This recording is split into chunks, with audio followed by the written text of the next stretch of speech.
I'm going to do another one of these videos, and I thought I would talk about what it's like being a frontline healthcare worker during this COVID-19 pandemic.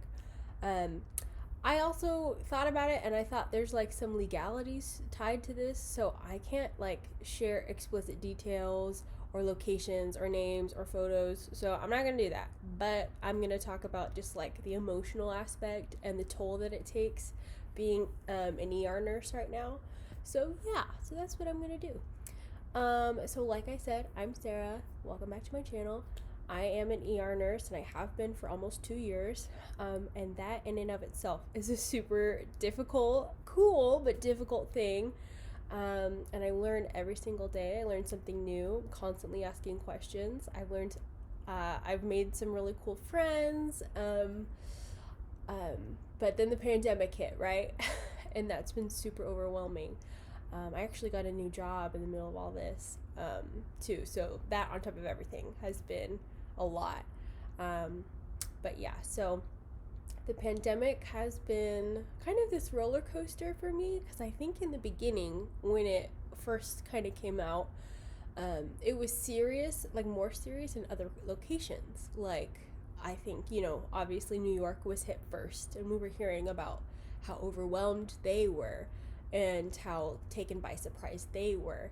And the whole country was so empathetic towards nurses and first responders. Like, we were getting free meals and gifts and flowers. And I just remember thinking, wow, like, I know this COVID-19 is serious, but like, my area has not been affected like this. Um, and so I was just kind of overwhelmed by the support, but also kind of scratching my head because my area hadn't been affected like that. But I would say my area is now finally being affected in a similar way, and it's been rough. I'm not gonna lie. Like, the emotional toll that it takes is one that I never saw coming, one that is difficult to juggle. Um, it's funny because in nursing school they talk to you about um, you have to de-stress. When you get home from your shift, you have to find ways to de-stress. And then in job interviews to get nursing jobs, they say, what are ways that you de-stress? Like, they really emphasize de-stressing. um, but this is the first time that I've ever really encountered the need to de-stress, because like, work is such this overwhelming thing that I come home and I'm like, how do I shake that off? How do I come home and I dream about it.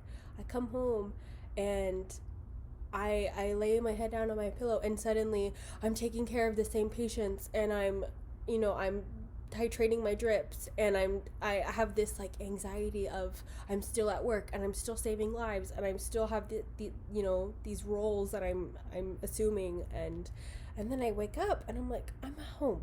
I'm sleeping. I need to relax.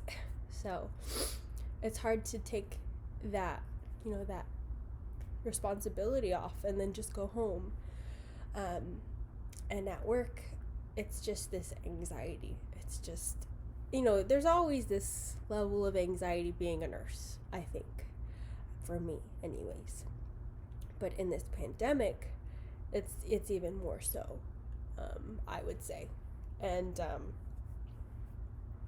yeah, I'm ready for this pandemic to be over so we can all just resume our lives and travel again and see the rest of our families again. And I just want to continue to learn in an environment that is not like peaked anxiety for everyone.